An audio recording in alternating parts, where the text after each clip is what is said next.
Poser une division euclidienne, c'est ce que nous allons apprendre à faire dans cette vidéo que vous retrouverez sur le site monclasseurdemaths.fr. Alors, pour apprendre à poser une division euclidienne, nous allons travailler sur des exemples. Voici le premier exemple. Nous allons poser la division euclidienne de 743 par 9. Alors, la division euclidienne, qu'on appelle aussi division entière, est une division dans laquelle le dividende, le diviseur, le quotient et le reste sont des nombres entiers. Nous n'aurons pas de nombres décimaux, de nombres à virgule dans ce calcul. Alors, nous allons poser la division, donc 743 divisé par 9. Je vous rappelle que le nombre que l'on divise, 743, s'appelle le dividende, que le nombre par lequel on divise le dividende est le diviseur, ici 9 est le diviseur. Donc ici, quand on divise 743 par 9, ça revient à déterminer combien de fois on peut mettre 9 dans 743. Alors si je connais la réponse, je n'ai pas besoin de poser la division. Donc je vais poser la division pour savoir combien de fois on peut mettre le nombre 9 dans le nombre 743. Alors pour cela, je commence par le chiffre le plus à gauche du dividende. Ici, c'est le 7 et je me pose la question, est-ce que dans 7, je peux mettre le 9. Donc 7 est plus petit que 9, donc je ne peux pas mettre 9 dans 7. Alors je continue en prenant cette fois deux chiffres. Au lieu de prendre simplement le 7, le chiffre des centaines, je vais prendre le nombre de dizaines, c'est-à-dire 74. Est-ce que dans 74, je peux mettre 9? La réponse est oui, puisque 74 est plus grand que 9. La question est combien de fois je peux mettre 9? Alors, il faut connaître les tables de multiplication, mais si on a un doute, on peut écrire la table de 9 dont on va avoir besoin dans cette division. On peut l'écrire au brouillon dans un coin de la feuille, comme ceci, et je regarde quel est le plus grand multiple de 9 que je peux mettre dans 74. Ici, il s'agit de 72, qui est égal à 8 fois 9. Donc, je vais écrire en dessous de la barre qui est en dessous du 9, 8. Donc 8 fois 9, ça fait 72, et je vais écrire en dessous de 74, 72, en alignant le chiffre des unités. Et je vais retrancher 72 à 74, cela fait 2. Alors qu'est-ce que ça signifie ça? 74 que j'ai divisé par 9 ici, 74 c'était le nombre de dizaines.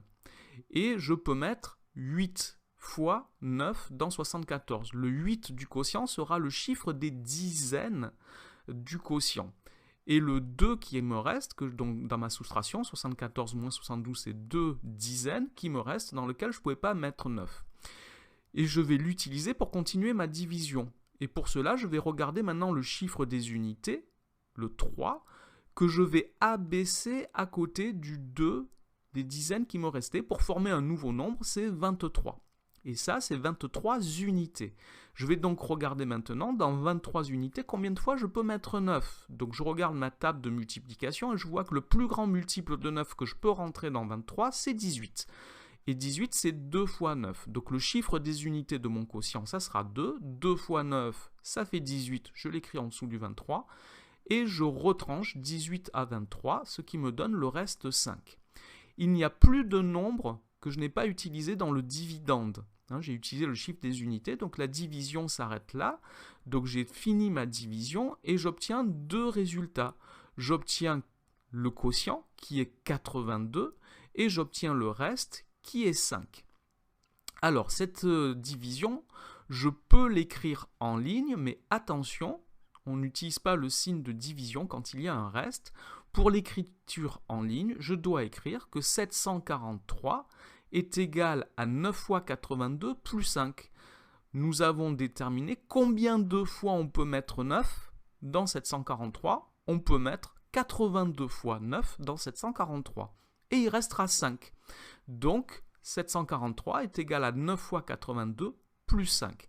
Et attention de toujours vérifier que le reste, ici c'est 5, est strictement inférieur au diviseur, c'est-à-dire que 5 ici est bien strictement inférieur à 9. Alors un petit conseil, quand vous posez votre division, prenez soin de bien aligner les chiffres des centaines, des dizaines et des unités. Si vous n'alignez pas correctement, vous risquez d'avoir des petits problèmes quand vous abaissez les chiffres pour pouvoir les utiliser pour continuer la division. et ça risque d'être difficile à lire. Donc alignez bien, si vous utilisez une feuille à carreaux, vous utilisez le quadrillage de votre feuille, une colonne par chiffre, et ça sera très bien. Alors on va travailler sur un deuxième exemple. Nous allons maintenant diviser 5361 par 12. Donc je vais poser la division de la même façon et je me pose la question comme j'ai fait tout à l'heure. Donc cette fois, le chiffre qui est le plus à gauche dans le dividende, c'est le 5, c'est le chiffre des milliers. Est-ce que dans 5, je peux mettre 12? Non, dans 5, je ne peux pas mettre 12 parce que 5 est plus petit que 12. Alors je prends deux chiffres. Ça, c'est le nombre de centaines. Dans 5361, il y a 53 centaines. Alors 53 est plus grand que 12, donc je peux mettre 12. Et la question, c'est combien de fois je peux mettre 12? Alors comme tout à l'heure, si j'ai un doute, j'écris la table de 12 au brouillon ou dans un coin de la feuille, et je regarde quel est le plus grand multiple de 12 que je peux mettre dans 53. Il s'agit de 48, qui est égal à 4 fois 12. Donc ici, dans 53, nous avons dit que c'était le nombre de centaines de 5361. Donc le chiffre des centaines du quotient sera 4. 4 fois 12 égale 48. Donc j'écris 48 en dessous de 53. Et je retranche 48 à 53, ça fait 5. Il me reste 5 centaines. Je vais maintenant regarder le chiffre suivant. Le chiffre suivant, c'est le 6. Donc je vais abaisser le 6 à côté du 5. Ce qui me fait 56, et il s'agit de 56 dizaines, puisque 6, c'est le chiffre des dizaines. Je vais diviser 56 par 12, pour cela, je regarde combien de fois je peux mettre 12 dans 56. Si je regarde la table de multiplication, c'est toujours 4 fois. 4 fois 12, 48, 5 fois 12, après ça fait 60, et ça ne rentre pas. Donc je vais pouvoir ici multiplier 12 par 4, donc le chiffre des dizaines de mon quotient sera un 4. 4 fois 12, 48. Je retranche 48 à 56, cela fait 8.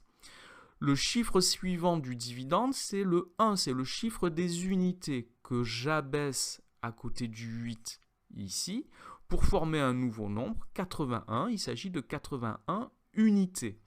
Dans 81, combien de fois 12 je peux mettre? Alors je regarde ma table, je vois que le plus grand multiple de 12 que je puisse mettre, c'est 72, qui est égal à 6 fois 12. Donc le chiffre des unités du quotient sera un 6. 6 fois 12, 72. Je retranche 72 à 81 et cela fait 9. Et là, ma division entière est terminée car il n'y a plus de chiffres dans le dividende à descendre. Donc ma division est terminée et j'ai donc deux résultats. Le quotient qui est égal à 446 et le reste qui est égal à 9. Alors je peux écrire cette division en ligne. Je vais écrire le dividende 5361 est égal à 12 fois 446 plus 9. Et je vérifie que le reste est bien strictement inférieur au diviseur, c'est-à-dire que 9 est strictement inférieur à 12. Voilà pour la méthode pour poser une division euclidienne. Cette vidéo est maintenant terminée. Merci de l'avoir regardée. N'oubliez pas de lui donner un j'aime et de vous abonner à la chaîne. Au revoir.